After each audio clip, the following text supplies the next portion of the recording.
Hello guys, నేను మీ Daniel Prakash. నేను hello guys, నేను మీ డానియల్ ప్రకాష్. చాలామంది శ్రీజకి ఎంత పియర్ బ్యాచ్ ఉందో నాకైతే నిన్ననే తెలిసింది. పెద్ద పెద్ద రివ్యూవర్స్ కూడా కట్టు బానిసల్లాగా ఎలాగైనా సరే బిగ్ బాస్ మీద వెళ్ళి ధర్నాలు చేసేసి ర్యాలీ చేసేసి రీఎంట్రీ ఇచ్చేంత వరకు ప్రెజర్ పెడదాము అనే టైప్లో బిహేవ్ చేస్తున్నారు. ఇప్పుడు రీఎంట్రీకి అయితే మాత్రం ప్రజెంట్ అయితే ఛాన్సే లేదు. ఎందుకంటే ఆల్రెడీ రీఎంట్రీ పేరుతోటి సంజన గారిని ఒకరోజు గ్యాప్ ఇచ్చి లోపలికైతే పంపించారు. ఆ ఒకరోజు కూడా ఎందుకు అనేది డ్రామా బయట చాలా పెద్దగా జరిగింది. ఏదో కోర్టు కేసు కోసం ఆవిడ బయటికి వెళ్ళి రావడానికి ఒక అవకాశం అయితే ఇచ్చారు. సో దానివల్ల ఒక డ్రామా అయితే జరిగింది. అది మీరు చూసారు, నేను చూసాను. అండ్ ఇప్పుడు ఆల్రెడీ 36 days కంప్లీట్ అయిపోయి ఇంకా రిమైనింగ్ డేస్ ఒక 66 days ఎన్నో ఉన్నాయంతే. సో ఇప్పుడు మరలా రీఎంట్రీ బిగ్ బాస్ పెట్టే వరకు వీళ్ళు వదిలేటట్లేరు తెలుసా. ఎందుకురా అంత కట్టుబానిసల్లా చచ్చిపోతున్నారు శ్రీజ శ్రీజ శ్రీజ శ్రీజ శ్రీజ అని? ఏం ఆడిందని? డిమాండ్ పవన్ రీతు నాకు తెలిసి వాళ్ళిద్దరితో కంపారిజన్ చేసుకుంటే శ్రీజ 2 వరస్ట్ అని నాకు అనిపించింది. తనుజ అంటే వాళ్ళ నాన్న బాండింగ్ వలన ఆ అమ్మాయి ఎంత గేమ్ ఆడినా ఆ బాండింగ్నే మనం చూస్తున్నాం. కానీ తనుజ ఆడే గేమ్ కానీ తనుజ ఎంత హానెస్ట్గా ఉంటుంది, ఎంత చైల్డిష్ మెంటాలిటీ కొంచెం ఉంది, ఒప్పుకుంటా. కానీ తనుజ విషయంలో నాకు నచ్చింది ఏంటంటే గేమ్ ఫెయిర్గా ఆడుతుంది. ఎవరిని కూడా సంచాలక విషయంలో కానీ సంచాలకగా చేసిన విషయంలో కానీ ఆడే విధానంలో కానీ తనకున్న ఓన్ స్ట్రాటజీ, తనకున్న ఏదైతే గేమ్ స్ట్రాటజీ ఓన్గా ఆడుతుందో అదే. కానీ శ్రీజ కానీ శ్రీజతో కంపారిజన్ చేస్తే శ్రీజది పక్కా కన్నింగ్ మైండెడ్, ఆల్రెడీ మీ అందరికీ తెలుసు. దాన్ని ఒప్పుకోవడానికి ఎందుకు ప్రాబ్లం మీకు? ఎవరో అంటారు ఏంటి తగలెట్టేస్తారట వెళ్ళి బిగ్ బాస్ హౌస్ని ర్యాలీలు చేసి ధర్నాలు చేసి చెడగొట్టేస్తారట. సేమ్ ఇదే టోన్లో చెప్పింది ఆ పిల్ల గీతూ రాయల్. తర్వాత ఇంకా ఆదిరెడ్డి అన్న గురించి మీకు తెలిసిందే. నేను అన్నాన్ని నేను ఎందుకు నాకు ఆదిరెడ్డి అన్న మీద నాకేం గర్జ అయితే లేదు. కానీ ఎందుకో కొంచెం కొన్ని వీడియోస్ శ్రీజ గురించి చూసిన తర్వాత, శ్రీజ గురించి పడాల కళ్యాణ్ గురించి కొన్ని వీడియోస్ చూసిన తర్వాత కట్టు బానిస ఉంటాడు చూడు, కట్టు బానిస. ఒకప్పుడు నేను షణ్ముగ్గడి చేసే అలాగా, కాకపోతే పిఆర్గా చేయలేదు, ఎరుపుగడ్డ చేశాను. సో దాని గురించి పక్కన పెట్టేయండి. సో ఆ కట్టు బానిసలాగా డబ్బులు ఇస్తే ఇట్టి పరిస్థితుల్లో రీఎంట్రీ ఇచ్చి లోపల పంపించేయాలనే టైప్లో అంటే నాకు అనిపించింది. నేను చెప్తున్నా, నచ్చారా లేదని నేను చూడలేదు, నాకు సంబంధం లేని మ్యాటర్ అది. కాకపోతే టాటూ వేసుకుంది, లైఫ్ టైం టాటూ, అగ్ని పరీక్షలోనే టాటూ వేసుకొని ప్రూవ్ చేసుకుందని అంటే టాటూ బయట 10,000 ఇస్తే రిమూవ్ చేస్తారు. 10,000 ఇస్తే రిమూవ్ చేస్తారు. స్కిన్ కూడా విత్ ఇన్ ద 10 daysలో కలిసిపోద్ది, నో ప్రాబ్లం. స్కిన్కి కూడా ఎటువంటి ఇన్ఫెక్షన్ రాదు, ఎటువంటి ప్రాబ్లం రాదు. ట్రీట్మెంట్ కూడా చాలా బాగా జరుగుతుంది. దట్టు చాలా హాస్పిటల్స్ కూడా వచ్చాయి. సో టాటూ గురించి ఒకరు గుండు గీసుకున్నారు, ఒకరు ఫోన్ పగలగొట్టుకున్నారు అనే టాటూతో కంపారిజన్ చేసి వాళ్ళు సాక్రిఫైస్ చేసి డీగ్రేడ్ చేయకూడదు. ఇప్పుడు ఫోను యాపిల్ ఐఫోను ఆ అబ్బాయిది 1,20,000 ఫోన్ పగలగొట్టుకున్నాడు. ఆ విషయం నాకు తెలుసు. ఇప్పుడు శ్రీజ టాటూ వేసుకుంది అంటే విత్ ఇన్ ద 10 daysలోనో రిమూవ్ చేసుకునే ఆప్షన్ కూడా ఉంటుంది. దానికి గట్టిగా లెక్కెడితే ఒక 20,000 వరకు ఖర్చు పెట్టవచ్చు. స్కిన్నే కాబట్టి మళ్ళీ కలవడానికి ఒక 10 to 15 days టైం పడుతుంది. కానీ యాపిల్ ఐఫోన్ 1,20,000 ఫోను ఎవరు షాకీబ్ పగలగొట్టుకున్నాడు. ఈయన అరగుండుతోటి ఒక రకంగా చెప్పాలని అంటే ఇంటి దగ్గరికి వెళ్ళేటప్పుడు చుట్టుపక్కల ఉన్న వాళ్ళు ఈవెన్ కుక్కలు చూసినా సరే అరుస్తాయి. అది ఆ యొక్క దాన్ని డీగ్రేడ్ చేయకూడదు. మనుషులు ఎలాంటి వాళ్ళో పక్కన పెడితే వాళ్ళు చేసే సాక్రిఫైస్ని డీగ్రేడ్ చేయకూడదు. నాకు అది నచ్చలేదు ఆ వీడియో చూసిన తర్వాత. రెండోది ఏంటంటే నిన్న ఎలిమినేషన్ జరిగిందంట, వైల్డ్ కార్డ్ ఎంట్రీస్ అన్ఫెయిర్గా వాళ్ళని ఇచ్చేశారు. ఆ తుత్తర్ లేకపోతే వైల్డ్ కార్డులో ఒక్క ఓటైనా తగ్గేదా, మేబీ టై అయ్యేదా?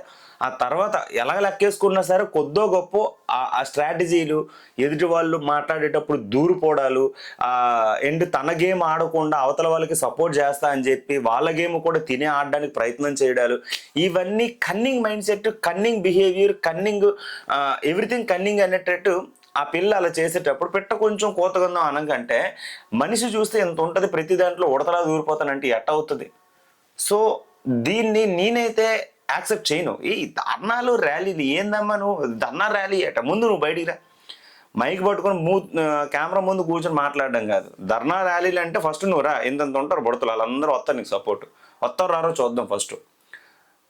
ఎందుకు అది లేనిపోని కాంట్రవర్సీ క్రియేట్ చేయడం ఎందుకు అంటే ఇప్పుడు మళ్ళీ ఇంకో విషయం చెప్పనా, మీరు ఎప్పుడైనా నా వీడియో చూడండి అంటే నేను బిగ్ బాస్ వీడియోలో లైక్ కామెంట్ షేర్ చేయండి అనేది నేను యూట్యూబ్లో చెప్తా. ఎందుకంటే మనకి యూట్యూబ్లో వ్యూస్ రావు. సో అట్లీస్ట్ చూసే వాళ్ళనే సార్ సపోర్ట్ చేస్తారేమో అనే ఉద్దేశంతో నేను చెప్తా.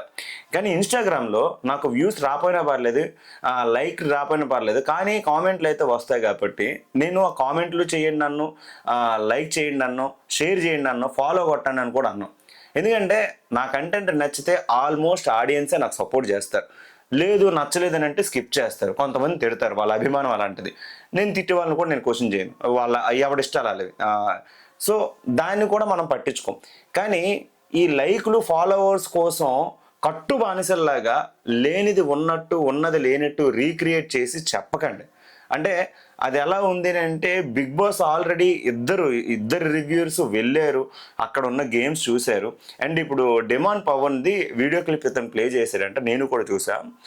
బజ్జరు మోగిన విత్ ఇన్ ద హాఫ్ సెకండ్లో రింగ్ గాల్లో ఉంది. ఇప్పుడు అదే ప్లేస్లో ఆదిరెడ్డి కానీ గీతూ రాయల్ కానీ ఆదిరెడ్డి ఏమైనా ఉన్నాడు అంటే ఇలా పైకి విసిరేటప్పుడు అప్పుడు ఏం చేస్తారు? ఇన్ కేస్ అదే ప్లేస్లో డిమాండ్ ప్లేస్లో ఆదిరెడ్డి ఉన్నాడు, అప్పుడు ఏం చేస్తారు? ఈ క్వశ్చన్ బయట రైజ్ చేస్తే ఎవడ నూరుకుంటాడా? తప్పది. అంటే ఇప్పుడు ఆల్రెడీ బజ్జర్ మోగిపోయింది, కానీ ఆ లోపే అతను నిసేసారు 90 సెకండ్స్లో నువ్వు ఎన్నిసార్లు అయినా త్రో అవుట్ చేయొచ్చు. అది గాల్లో ఉన్నదాన్ని నువ్వేం క్వశ్చన్ చేయలేవు. ఇన్ కేస్ గాల్లో ఉన్నది కింద పడిపోతే ఓకే, అప్పుడు డిమాండ్ పవన్ ఎలిమినేట్ అయిపోవచ్చు. కానీ అది గాల్లో ఉండగా వెళ్ళి పడింది అంటే దాన్ని ఎలా జస్టిఫికేషన్ చేస్తారు? ఇప్పుడు డిమాండ్ పవన్ ఏమైనా తప్ప అక్కడ బజ్జర్ మోగిపోవడం? డిమాండ్ పవన్ ఇసిరేసాడు, ఈ లోపుగా ఇసిరేసిన తరువాత బజ్జర్ మోగింది. దాన్ని ఎలా మీరు అది రాంగ్ అని ప్రూవ్ చేయడానికి ట్రై చేస్తారు? అంటే ఏంటి, ఇప్పుడు సెలబ్రిటీస్ ఎవరైతే వచ్చారో వైల్డ్ కార్డ్స్, వీళ్ళందరి ద్వారా సుమన్ శెట్టి అన్నకి ఎక్కువ ఓట్లు పడాలి, శ్రీజాది తక్కువ ఓట్లు పడాలంటే సుమన్ శెట్టి అన్నని సెలెక్ట్ చేసుకోవడం గల కారణం ఎవరు? శ్రీజానే కదా. ఇప్పుడు గేమ్ని ఆ అమ్మాయి మార్చడానికి ట్రై చేసింది, ఆ మార్చడానికి చేసే దాంట్లో ఏమై పడింది, అనుకున్నది ఒకటి అయినది ఒకటి అన్నట్టు. సో ఎవరు తప్పులకి వాళ్ళకే తగులుతాయి అన్నట్టు శ్రీజ విషయంలో 100% అదే జరిగింది. దాన్ని రుద్దకండి ఆడియన్స్కి, ఇది తప్పు అని. ఎంతమంది ఎవరో పిఆర్ బ్యాచ్ పెయిడ్ రివ్యూర్స్, మళ్ళీ చెప్తున్నా, రుద్దొద్దు. అయిపోయింది, ఎలిమినేషన్ అయిపోయింది. మళ్ళీ రీఎంట్రీ కావాలి మీ వ్యూస్ కోసం, మీ ఆడియన్స్ కోసం, మీ యొక్క కామెంట్స్ కోసం, మీ యొక్క లైక్స్ కోసం, మీ యొక్క ఫాలోవర్స్ కోసం జరిగిపోయిందాన్ని రుద్దకండి. నేను కూడా మొన్న ఏమో ఇమానియల్ అస్త్రం వాడాడు, రీతు ప్లేస్లో తిన్న వాడాడా, లేకపోతే హౌస్ మేట్స్ ఓటింగ్స్ కోసం అని అనుకున్నా. కానీ ఫైనల్గా నేను ఏం చెప్పానంటే ఎపిసోడ్ టెలికాస్ట్ అయ్యేంత వరకు మనం ఏది జస్టిఫికేషన్ చేయలేము, సో వెయిట్ చేద్దామనే అన్నాను. అది ఫెయిరా అని అంటే ఒక రకంగా చెప్పాలంటే సంజన గారి గేమ్ కంటే ఈ మీద బాగానే ఉంది. కొంతమంది కంపారిజన్ చేస్తా, భరణితో కంపారిజన్ చేసిన ఈ గేమ్ బాగానే ఉంది, ఇంకెవరు దివ్యతో కంపారిజన్ చేసిన గేమ్ బాగానే ఉంది. సో వీళ్ళ ముగ్గురితో కంపారిజన్ చేస్తే ఈమె ఫెయిర్ అవుతాను అన్నా కానీ గేమ్ బాగానే ఉంది, చాలా ఓకే. బట్ రిమైనింగ్ హౌస్ మేట్స్తో నేను కంపారిజన్ చేయను. అంతేగాని వైల్డ్ కార్డ్స్ వచ్చి వాళ్ళ యొక్క ఇష్టాలు చెప్పి డేంజర్ జోన్లోని ఒకరిని సేవ్ చేసి ఒకరిని బయటికి పెట్టడానికి మరి బిగ్ బాస్ ఆల్రెడీ గేమ్ పెట్టాడు. ఆ గేమ్లో మరి ఆమె గెలిచి ఉండొచ్చు కదా, గెలవలేదు కదా అక్కడ. మరి వాళ్ళ ప్రకారంగా కంపారిజన్ చేసుకున్నా సరే ఆ పిల్లది కూడా మైనస్ ఉంది కదా. ఎందుకు అనవసరంగా వాళ్ళది తప్పు అనేటట్టు ఇప్పుడు ప్రూవ్ చేస్తారు? వైల్డ్ కార్డ్స్ వచ్చారు, వాళ్ళ పని వాళ్ళు చేశారు, ఈ పిల్ల చేయాల్సింది ఈ పిల్ల చేయాలి. ఆ గేమ్లో ఏమే ప్రూవ్ చేసుకోలేదు. ఎవరిది మిస్టేకు? ఏం మనుషులరా మీరు. ఇంకా ఎపిసోడ్ రివ్యూలోకి వెళ్ళిపోతే నేను ఓవరాల్గా రివ్యూ చెప్పేస్తా. ఫస్ట్ది ఫ్లోరాని ఎలిమినేట్ చేశాడు. ఎవిక్షన్లో ఎవరైతే ఉన్నారో వాళ్ళని సేవ్ చేయడానికి బిగ్ బాస్కి ఏదైతే అవకాశం ఉందో ఫ్లోరాని ఎలిమినేట్ చేసి రీతుని సేవ్ చేశారు. సో రీతు అయితే లోపలికి వెళ్ళిపోయింది.